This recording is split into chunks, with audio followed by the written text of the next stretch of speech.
esteemed viewers, this is your show, The Most Loved One. This is BTM Girls. We're here to talk about girl-child issues, socially, spiritually, financially, talk about anything. We shall be interacting with you. I'm Madame Becky with my friends. Chosen Julian here. And Kemi Love. Wow, that is so lovely. We're going to be talking about very many issues that affect a girl child. You know, there are a lot of things that they go through. Abamu bakyasoma, abalala tebakyasoma, abamu beefumbiza. Wennyini olwaleero mbadde nsaba tutunuulire ekintu kya relationships. Obufumbo. Lwaki ebiseera ebisinga ensangi zino abantu abasinga babivaamu. We are seeing many people, relationships are failing, marriages are failing. But what could be the problem? All about, according to you, the situation, is it the generation? Who is concerned about failing marriages? Well, to my point of view, I feel like everyone is concerned. Everyone takes part through this because sometimes people don't go into courtship at first. Like some people can meet by mistake and then someone gets pregnant. That's when they are going to become single mothers. When you say everyone is concerned, which are those people? Can you categorize? Sometimes I can say it is like each party, because even the process of making a baby, it needs, both parties, you understand? Yes, a man and a woman. Yeah, so everyone takes part of it. Yes. Either a man denies it, or it is a girl's mistake, because sometimes you can see red flags. Or sometimes actually young girls of my age, these days they have a tendency of getting pregnant for rich men. You understand? And they have this mentality of thinking that actually a baby or pregnancy can keep a man. I wish it's not right. Not right. Yes. Like a girl could be like, but if I get pregnant for him, he can stay. You understand? By the way, just a minute. Why is it that these days girls consider that thing? Where does it even come from? Please, Camilla. Yes. Do you agree with her? By that the way? Question. For me, according to me, I think we have failed marriages and relationships. As she said, we used to do CRE, those who did CRE and divinity. There is that thing where we studied courtship and cohabiting and stuff like that. Which year was that? I don't even know. But abantu just people even date online. Do you know that? Yes, I've heard of it. Na yele every single my relationships are online ezo teserera kuwangala. Sweetheart, era wali yezuwanga. Can you tell me, do you have some friends? Yeah, viewers can bear me witness. You bali munga bonga relationship ya agamanza wamo namja ku Facebook. Okay. Never lasting, really? Yes, most of them. How do they courtship? Kubanga obwadogamba nti courtship which we believe it's a foundation of any relationship that could even lead to marriage. Yeah. So tubanga tuzeyo ku grounding abo badogamba nti courtship. You mentioned and said that you can see the red flags. Yeah. Can you talk about it? Bwomanga ntandikira mpola courtship eno yandibadde etandika etya? Okusobola okuyamba marriage or relationship after breaking. Yes. First of all, you start with liking or a crush. When a man can crush on a girl, comes and approaches you, tells you how he feels, you understand, and then you get to know each other. You go on different dates. You go maybe for a picnic, you go for a movie. In the meantime, even if you go on a date, a specific date, like maybe a dinner date, that's when you're going to know, is this man short-tempered or what? Like, depending, actually, even the customer care of the waiters. Tosobola kungamba nti omusajja asobola okuntwala ku date mulundi ogusooka n'enkitegeererawo nti nali short temper. My friend. Kankukulire my dear. Mulimu abasajja bano nga boogera nnyo baba kibogola. There are those arrogant men. They still cover up. Let me tell you something. Have you ever experienced it? Guy n'aleekaana ku mulundi ogusooka okulaba. They pretend. You guys, you pretend. Because we are talking about courtship, actually. We are talking about courtship. Even some don't hide, you understand? Like a waiter in maybe to take some dicto time, na rayoko, natandika. Why are you guys can start being arrogant and naveranga sounding loud at them and stuff. Yeah, but men do that. In reality. Yeah, even how you eat food. How you have you experienced such? Kemira. Tell us. Not really, but according to me, actually, how do you know someone you're dating online? Omuntu ali ku Facebook, let me say I'm dating someone from a different country. Of course, we might not meet up, but still, even in the communication, I can easily know the person I'm talking to. Yeah.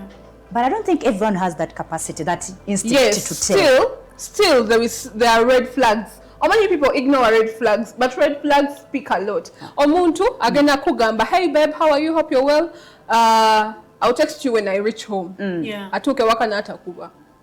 First day, second day, that's a very big red flag. Okay. No one is busy for the person they love. They're consistent. They should not lie to you. But if you have chatted for 1-2 days, do you 1-2 consider days- that one in love also? No, of course you take your time. That's the courtship I'm talking about. Actually, Becky, courtship, etuyambako tekyetaaga no courtship mulina kubeera mwenna. You actually, it's better when you're distance, like mweri wala, because you're going to end up cohabiting. In cohabiting, you're going to sleep with the person. But that is wrong. But listen, she mentioned something to do with okukola omwana, like how we come up with a child. And that is the cohabiting. Why should I be in a courtship with someone I don't interact with physically? Naye nga at the end of the day, we intend to even give back. Anti omuntu oyo wemutuuka ku nzikiriziganya ne mugamba nti okay, we are in love. Of course, you have to create time for yourself. Anyway, ne waba ali mu nsi ndala ajja kugamba okay babe, we are in April but I'll come in December and we meet up. No wonder that's why they are breaking every now and then. Nze sina wentandikira relationship nga sikulaba. Bwenkugamba nti enough. it is honey to some people it's enough. Okimanyi osobola okubeera n'omusajja nga mubeera wano Kampala mwenna naye nga things are not working out naye n'ofuna obweru ne mu working out. There is no Nakutegeera nnyo okusinga ate ono. Viewers, mugenda kubanga namwe mutuyamba mujja kubanga mutubuulira nga mugabana naffe tujja kuba tubanyonyola mu maaso kaawe engeri musobola okuba nga mu interactingamu naffe ku show eno maaso kaawo katono naye twandeetaze n'ebirowoozo byammwe abaana ab'obuwala gwe okiraba otya gwe do you believe in online dating Long distance relationship. actually long distance do you believe nti omuntu gw'olabidde ku social media naye nga tomalina gye bamuzaala kubanga nze naawe na generation katono nnyo ku generation maybe before yours nti omuzadde oba abazadde baafangayo nnyo omuntu yenna okubeera mu relationship n'omuntu olina n'okumanya ddala family ki gyakola ki gyavaamu naye kati I'm trying to imagine omuntu musanze ku Facebook for God's sake. I have a question for you. Please. Kati I'm a guy nkukwanye mbozi kyetandikirwako. Hi, how are you? Anti bwanuze Hi, how are you? Auntie. Okay, bubeera bwambuzi. Okay, ndi ku simu. Hi, how are you? Yes, I'm fine. Okay. Where do you stay? Obeera wa? I stay. How many siblings do you have? Where is your mom? Nawe I'm answering yes. Kati you're getting to know each other. You get what I'm trying to mean. Don't let me down. Do you believe in that kind of relationship that it could last? Yes, and or everlasting marriage? It really what we are trying to do here, tetuli mu kutunulira sagala mu kiveeko dear girls. Tuli mu kutunulira kiki ekiviirako relationships okubanga zifailinga, and I believe that is one of the major points. Okay. Nti kisinzira otandise otya, because we all believe that how something starts determines I have a point. How it ends. Ochimanyi ne woba otandise bulungi nga mutandikidde emikolo, you can easily fail in a relationship or marriage. I know a friend. To what extent? I know a friend. They did a very big luxurious mukolo. After like a week, they divorced. How long did they were they dating? We don't know those things, but they were in love. You don't know before you say. You said mwino okumanya manye wabazadde manya biki. My dear, you can never. You started history. Yes, I remember I started history, and when they used to ask us some questions, they used to ask to what extent. You understand? There are some things that can contribute to a greater extent. So my point is, okuba nti obufumbo oba relationship we breaking, yatandika etya, yatandikira wa? Mulimu ne peer pressure. That is the right thing. Abazadde at the right time, pressure with the right person. Abazadde mutadde ku pressure. Mwana wange fumbiro ine myaka 3. Fumbiro. I don't stay with because na ku Facebook ogende. Musajja.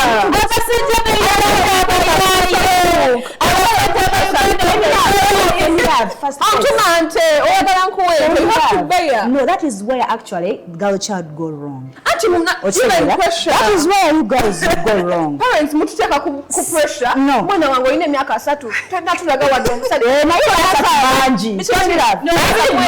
Oyagala nte. Otaddemu nnyo. Genda kutuma ozaale. You have to bear. Olina okuninda. Ompa obudde. Well, I There understand. is this thing, Pastors. like bakubi, like you call to your parents, like you be talking nakubuza, oh letadi mutabani wange banange omusajja asigenda amugula mu supermarket Kitegeera. abasajja bamanyita osala actually Segundi. Yes, so I can understand. Julian. You have to give us time. yeah, we need time Pressure. munange. Me, my number one point is pressure. What do you mean, peer pressure? Abazadde mututeeka ku pressure. Oh, from parents. Ontumye omusajja 24/7. Nsekola ki? Waliwo nina abagayi bange bana, I'm still scrutinizing. Nyabo. Ontumye omusajja I'm a girl child, wateeka mu set, I'm looking good, osuubira ki? Anna, gomulemenga kujusa. No. I thought that is for Sigambe no, we are dating. They're all hitting on me. Okay. And you give them time at the same time? Of course not. How do you Obeera go omuntu about that? gw'oyagala kati omuntu gwenjagala waba tali ready yet ate nga gw'osindiikiriza okuleeta omusajja Neither parent. ninawo John wange. Let me give an example. Ninawo John. John, I see dreams in him. Mulabamu ebirooto. Okuba alina emmotoka. Not that. Tubulira ku birooto omuwala byasaanidde okutunuulira ebigenda muyamba. Yes, please. Ninawo Alpha ayagala kumpasizaawo kubanga yali alina ssente ate musajja mufumbo. Ninawo Ronald kangeze ali awo tategerekeka. Oyagala musajja maama ontumye omusajja basenga. Ninawo n'omulala bambi yali awo yeeyiya. Kati ontadde ku pressure. Nze njagala ono John eyeeyiya alina ebirooto. Naye ontumye omusajja. I'm going to be on pressure. Ngambe Alpha jangu ompase. Let me just accept my parents want what? Want bintu mwagala kulya bintu. Kemirem. Pressure. Pressure is edukunona bintu. Because Actually, Madam Becky, let me also talk about this. There is a man that can approach you. Nakugambirawo even let me sober on a first date or a second date nagambirawo intention ze. Nagamba Mbuno, me, I would want to have a kid with you. I promise I'm going to be able to look after you, to get for you an apartment, to look for. I'm promising that he's going to do all that. But if you are blind-minded, no gamba, maybe let me give it a try. Let me do this. At the end of the day, I could disappoint it. Ekyo kyamala njagala okubuuzako Emirava abadde ng'ayogera nti for example oyagala John w'ebirooto wadde ng'oba talina ssente naye njagala okubuuza how do you really determine nti omuntu ono ebirooto ye by'alina at the moment cannot even afford back to coach maybe to parent okitegeera naye gw'ogamba nti ojabula otya kuona akulimba gw'ogambye ne kwoli atalina naye nga nno alina ebirooto. Can I answer you? Please do. We go back to courtship. And no time we tuyambako okumanya omuntu. How long should courtship really take? Mwaka kumanya muntu. I can need like a few months or even days. Like what she said. So again, I could date for once, for twice, 3 times. I see the way you talk to people. Let me say we met at a restaurant. The way you talk, the way you address yourself. Yes, you can pretend for all that years, for all that time, but still you can't pretend forever. But again, I'll easily know. Now, if a man wants something, he can do anything. I mean anything to get you. You can pretend for a year. You can even pretend for 10 years. Omusajja yono omuntu ajja kuba ne millions 5 Enya. akabe Mildred ngenda kufuna akuweeke emu oli ku restaurant olya mmere tagenda kusaba namba akuleke enkeera olina okudda mu kifo kyekimu wamusanze akuwa endala 2 tagenda kusaba namba. Trust me, you look for him.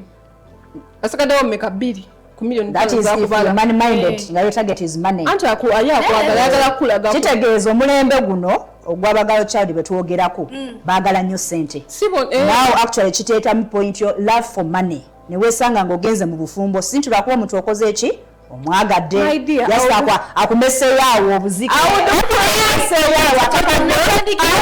sigenda nono awo kyenatandikiddeko Madamu Becky kyenatandikiddeko ngamba nti no abawala ennaku zino abasinga abali myaka gyaffe bagenda ne bafumbirwa omusajja oba ne bafuna olubuto olw'omusajja n'amugamba nti munnange I'm pregnant ng'amanyi nti nno omusajja alina ssente he can give me a good life gye njagala ng'alowooza nti nno olubuto olugenda kukola ki omusajja okitegeera so girls have that mentality. Lwaki oba ofuna olubuto nga tonnaba mwanjula waka? I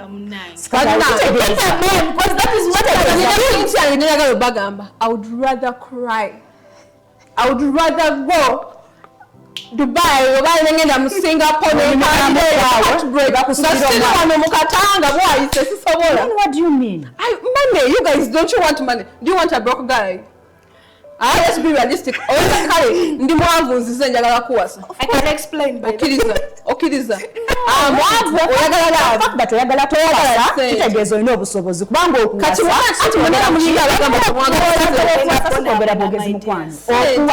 culture here mu nnono ya wano eno omuntu wabanga avuddeyo nga ayagala kuwasa kuliko money-minded. He's ready. I'm talking about the money-minded thing. I'm talking about what you said. Omusajja najja sinti omwagala kubanga by these days, even let me tell you, a friend of mine was jazzing nagamba nti ennaku zino ebintu byakyuseemu. Luli tubadde tulowooza nti nno abakyala be balumya abasajja ne babakyanga naye kati akatambi kakyuse kati ate boy child naye muzibu nnyo n'anyumiza bw'ati nagamba alina mukwano gwe yennyini abeera naye amumanyi nti ye yagamba akakadde tekamuva wano tekamuva naye nga kakwanirako muwala gw'aba ayagadde just to sleep with her. You can imagine nga tanana intentions zaki za kumuwasa kati agamba bwati nti bwajja n'akudetinga mo nakutwala ku date gye wagambyemu oba bbiri n'amugulira ekyennyanja n'amusaba kyonna kyayagala n'akisasula n'amugamba tugendeko ewasenga in like 1 week or 2 weeks time kati akakadde kali akajjayo nga bagenze wasenga just kulaba ku senga kati jukira senga naye kasaba muwa akakadde omulenzi akyaddeko obukyazi kujja kubuuzaako wakahalo kumanyako gyova n'awasenga akakadde basenga b'ennaku zino I believe wetolola nnyo kati kankwanguyiza ebintu right nawe kankala ebintu biri bwe biti a girl can go to a club oba agenze ne bagirls be n'afuna omusajja n'amugamba nkuwa abiri ogira ngani awa omusajja nawe mugamba nkuwa emitwalo abiri oba 3 oba 100k even some they don't actually let me tell you something and that is different from the marriage. I have a friend of mine yeah. He told me something. Actually, I found it funny. Young but you know, if you want to get a girl here in a bar, a free girl for free, you know what you do? Go to the bar around 5 a.m. 5 a.m. Kumacha. There are those girls in Gabonga. Already omusajja yagezezaako mupapsuwinga n'amugulira ebyokunywa n'amugamba nti I'm so enjoying it is too early omusajja yenga yagala agenda akaspeni zeze nagamba kamuleke ye n'agenda kati when you come in at around 5 obasanga batamidde baboye gogo mugamba kani wigo nga mutwala that type is not so kati yogoga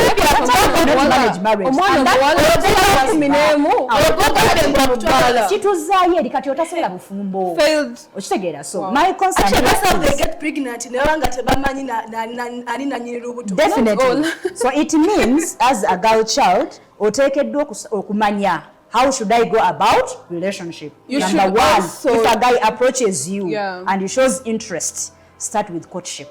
Yeah. Do not give out your body. Quote me right. You do not give out your body. Tell me that. Do not give out your body to me.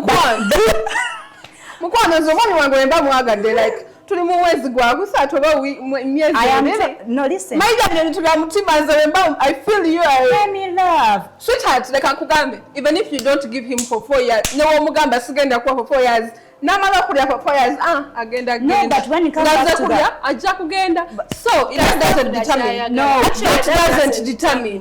Wait a minute, you're mixing up 2 points. Ate byali byadda. Ojuganya dda batugambanga early sex is not a game. Mubijukira bye bitabe twasomanga. Exactly nyinyi hours. And which class were you? Upon the P7. They used to give me those books. So you no longer believe in them? Tabidiyo. But they help the children. Men don't want virgin girls. Let me tell you one thing. That is why I'm the madam now in the house. Chogamba no their culture tebivaawo. Generation can come, technology can come. Ate sex ne waliwo ebintu ebitakola ki ebitavaawo.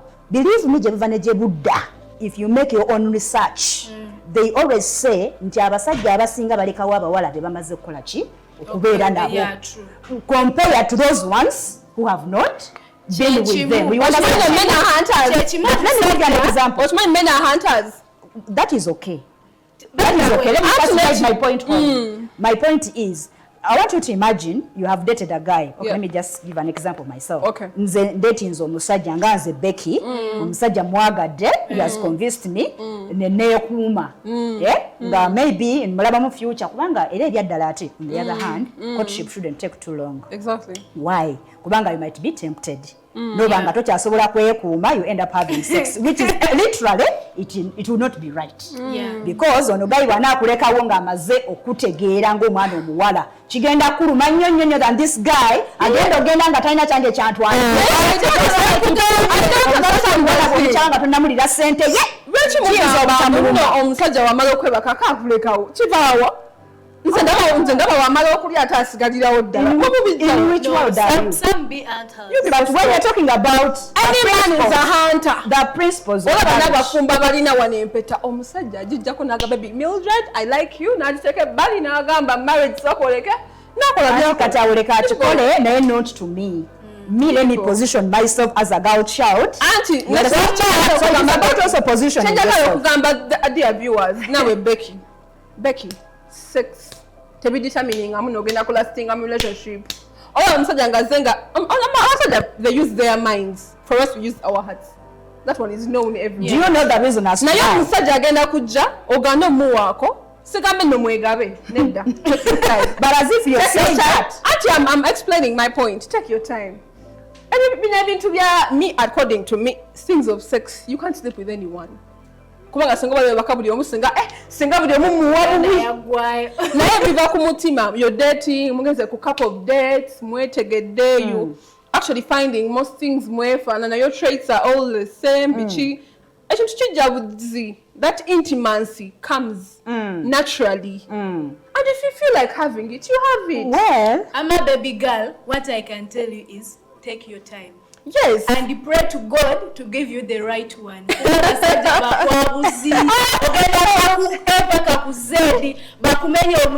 also have take your time and stand your standards. Don't let your guard down. There is no do that. And you never also settle for less. Exactly. No standards, because sometimes you can fall for a guy. No gamba, but let's say maybe for a situationship.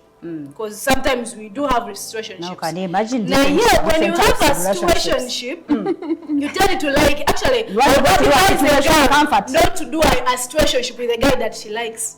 Because that's when you're going to get heartbroken. You gotta enter it. No, you gotta enter it. No, nothing serious. Just having fun or something. But you know you like this guy. Of course you're going to develop feelings for him, but you already know and you already see the red flags, and you cannot go back. You that's why you're going to get heartbroken. Because on whenever you being serious in it, he's going to pull out. Yes. Over the some moment you'll be like, let me get pregnant and see what I own can get him. Yeah, naye awo nze kinzizaayo kyebulabamu abaganda bagamba nti omuzigo toguliranya nnyo muki muliro kubanga wootuukira eyo nayo naku okubeera heartbroken kitegeeza olina ebintu by'obuuse tomala byegaba weekuume mulungi asooka alaba abazadde kano ka distance kabayambako kubanga wemuti alright manyike mirava ensonga eyo ekyali yamannyo tugenda kubanga atukomawo wabula kansooka ensomere abalabi baffe koodi eno omukwano gwange gyosobola okuba ng'oyitirako oba olina comment yonna gy'oyagala you want to engage with a show oyina ekintu kyonna kebeere financial support kyonna magezi kibuuzo mu nsonga za relationship simanya za bufumbo n'okusabirako kubeera n'omusumba abeerawo ojja kunyiga *2M7*407# bajja kuwa ebigenderako ebyenjawulo olereko BTM Girls ojja kubanga butereevu otambula wamu naffe akatuma muko katono nnyo tukomewo.